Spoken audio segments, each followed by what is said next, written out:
Hello students, I hope all of you are perfect. आज हम statistics का chapter measures of correlation करेंगे, जिसमें आज हम स्टडी करेंगे methods of measurement of correlation.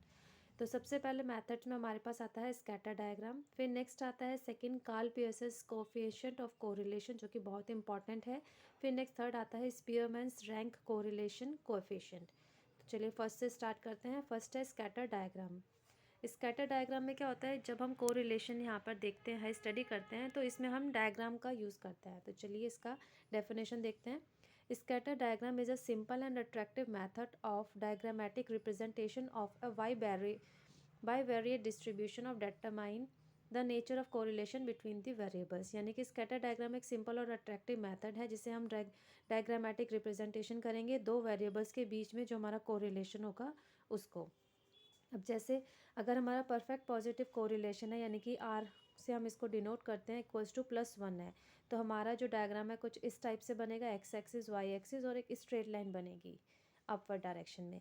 अगर परफेक्ट नेगेटिव कोरिलेशन है, मीन्स आर इक्वल्स टू -1 है, तो डाउनवर्ड बनेगी। ठीक है, चलिए अब एग्जांपल करते हैं। हमारे पास यहाँ पर दो वेरिएबल एक्स और वाई गिवन है, उनकी वैल्यूज़ गिवन है। अब इन वैल्यूज़ को हम यहाँ पर प्लॉट करेंगे। तो एक्स एक्सिस पर मैंने यहाँ पर एक्स लिया है, वाई एक्सिस पर मैंने वाई को प्लॉट किया है। तो 15 पे 7, 15 पे 7, 20 पे 10, 25 पे 12, 27 पे 18 एंड 30 इज़ ऑल्सो 18। तो हम यहाँ पे देखेंगे कि ये जो हमारा यहाँ पे मूव हो रही है, यहाँ पे जो डॉट्स हमारे ये अपवर्ड डायरेक्शन में मूव कर रहे हैं। यानी कि अगर हम सिंपल इसको देखें तो यहाँ पर हमारा जो रिलेशन होगा वो पॉजिटिव कोरिलेशन होगा इनके बीच में। तो बस यही हमें लैंग्वेज में लिखना है स्कैटर डायग्राम के थ्रू। इट मीन्स कि स्कैटर डायग्राम में हम डॉट्स की पोजीशन को देखकर ही अपने कोरिलेशन की वैल्यू को एस्टिमेट करते हैं। तो अब इसको लिखना होगा, plot the values of variable X on the X axis and variable Y on the Y axis. There is an upward trend of the dots from lower left hand corner to the upper left hand corner.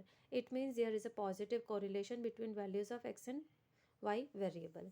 अब इसमें हम सिर्फ just हमें अपने according यहाँ पर हम estimate करते हैं। तो नॉर्मली हम स्कैटर डायग्राम यूज़ नहीं करते, क्योंकि इसकी जो वैल्यू होती है वो एग्जैक्ट नहीं आती। तो एग्जैक्ट वैल्यू के लिए हम नेक्स्ट जो हमारा Karl Pearson's coefficient of correlation है वो स्टडी करते हैं। तो कार्ल पियर्सन्स 1867 से 1836 इनकी लाइफ थी। अ ब्रिटिश स्टैटिशियन, एक ब्रिटिश स्टैटिशियन थे, was the first person to give a mathematical formula for measuring the degree of relationship between two variables in 1890। ये ब्रिटिश स्टैटिशियन हमारे फर्स्ट पर्सन थे जिन्होंने mathematical formula दिया था degree of relationship को measure करने के लिए। कब दिया था? 1890 में। The Karl Pearson's coefficient of correlation is also known as product movement correlation और simple correlation coefficient. Karl Pearson's coefficient of correlation को हम प्रोडक्ट मूवमेंट कोरिलेशन या सिंपल कोरिलेशन कोएफिशिएंट भी कहते हैं। It is most popular and widely use method to calculate the correlation coefficient. ये सबसे popular और वाइडली यूज मैथड है कोरिलेशन कोएफिशिएंट को फाइंड आउट करने के लिए। It is denoted by a symbol R. इसको डिनोट करते हैं हम सिंबल आर से। और R is a pure number, that is it has no unit. R हमारा एक प्योर नंबर है, इसकी कोई यूनिट नहीं है। अब स्टडी करते हैं कि इनकी जो कार्ल पियर्सन ने दिया इसमें हम करते क्या है। तो according to Karl Pearson, coefficient of correlation is determine. Coefficient of correlation हम डेटरमाइन कैसे करेंगे? By dividing the sum of the product of deviations from their respective mean by the product of sum of pairs and their standard deviations. यानी कि सबसे पहले हम mean से deviation निकालेंगे दोनों सीरीज़ का, उसको प्रोडक्ट करेंगे, देन उसका ऐड करेंगे, उसको डिवाइड करेंगे स्टैंडर्ड डेविएशन से।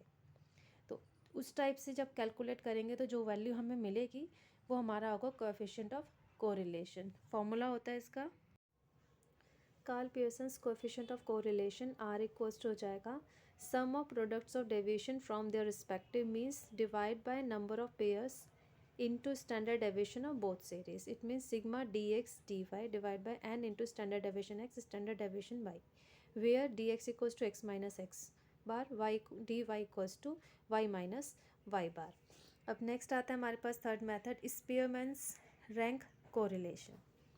Coefficient of correlation by Karl Pearson's method can be ascertained only when quantitative measurement of various items of a series are available. It means कि Karl Pearson method हम वहीं apply कर सकते हैं जब हमारे पास जो है सीरीज़ के आइटम की क्वांटिटेटिव वैल्यू में हमारे पास होगी। अगर हमारे पास क्वालिटेटिव वेरिएबल्स है तो हम उसमें कार्ल पियर्सन के मेथड का फॉर्मूला अप्लाई नहीं कर सकते। But in many cases qualitative variables like efficiency, honesty, ability, intelligence, beauty, etc. cannot be measured in quantitative terms, क्योंकि ये सारे हमारे क्वांटिटेटिव टर्म्स में हम मेज़र नहीं कर सकते. So in that case we use Spearman's rank correlation. तो उस केस में हम स्पीयरमैन्स रैंक कोरिलेशन यूज़ करते हैं. इट मीन्स अगर हमें क्वांटिटेटिव मेथड अप्लाई करना है, हमारे पास वैल्यूज़ गिवन है, तो कार्ल पियर्सन का मेथड हम यूज़ करेंगे. और क्वालिटेटिव अगर हमें वेरिएबल्स गिवन है तो हम Spearman's rank correlation method apply करेंगे. The measures of rank correlation was developed by British psychologist Charles Edward Spearman in 1904. जो मेज़र है रैंक कोरिलेशन का, ये डेवलप हुआ था 1904 में, और ब्रिटिश के हमारे एक साइकोलॉजिस्ट थे चार्ल्स एडवर्ड स्पीयरमैन, जिन्होंने इसको डेवलप किया था. In this method various items are assigned ranks according to their characteristics. इस मेथड में हम जो हमारे पास आइटम्स होते हैं उनको रैंक प्रोवाइड कराते हैं, रैंक देते हैं, उनको असाइन करते हैं उनकी करेक्टरिस्टिक्स के बेस पर. And a correlation is computed between these ranks, और कोरिलेशन इन्हीं रैंक्स के बेस पर हम आगे कैलकुलेट करते हैं. अब स्पीयरमैन्स rank correlation formula for computing correlation इस फार्मूला होता है आर के से इसको डिनोट करते हैं. इक्वल्स होता है 1 - 6 sigma D square divide by n cube minus n, where rk is equals to coefficient of rank correlation, sigma d square equals to sum of squares of rank differences, and n equals to number of pairs of observations. तो ये इसका formula है जिसमें हम rank का difference निकालेंगे, then उसका total करेंगे, और नंबर ऑफ ऑब्जर्वेशन हमारी n हो गई, सिग्मा डी हो गया sum of squares of rank differences. That's all for today. Hope आपको ये सारे कंसेप्ट्स क्लियर हो गए होंगे. If you like this video please share it, like it and subscribe my channel. Thank you. Have a nice day. Bye bye.